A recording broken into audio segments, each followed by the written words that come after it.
બાળકને એ દિશામાં પૂરતું શિક્ષણ આપવામાં આવે તો મને એમ લાગે છે કે આપણે સલામત કેમ્પસનું પણ નિર્માણ કરી શકશું અને બાળકની જિંદગી પણ બચાવી શકશું. દુઃખદ બનાવ છે, બાળકનો જે સમાચાર આપના માધ્યમથી મળે છે કે બાળકનું નિધન થયું છે, એના પરિવાર માટે બહુ ચિંતાનો વિષય છે. ત્યારે આ સંજોગોની અંદર આપણે સૌ સાથે મળીને એ દિશાનું કરીએ, આ સામૂહિક પ્રયત્ન કરીએ અને સરકાર ખાસ કરીને એ બાબતનું ચિંતા વ્યક્ત કરે.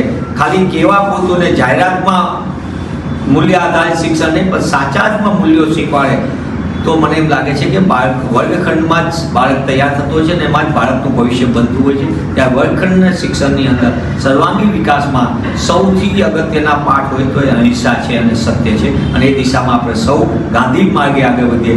બાળકનું પણ એમાં જીવનમાં કરીએ, પ્રાર્થના સભામાં પણ ગાંધીના વિચાર કરીએ, અન્ય એક્ટિવિટીમાં પણ ગાંધીની વાત સાથે આપણે કરીએ, મહાનુભાવોની વાત સાથે કરીએ, બાળકનું ઘડતર કરીએ તો મને એમ લાગે છે કે આ દેશનું ઘડતર મજબૂત થશે.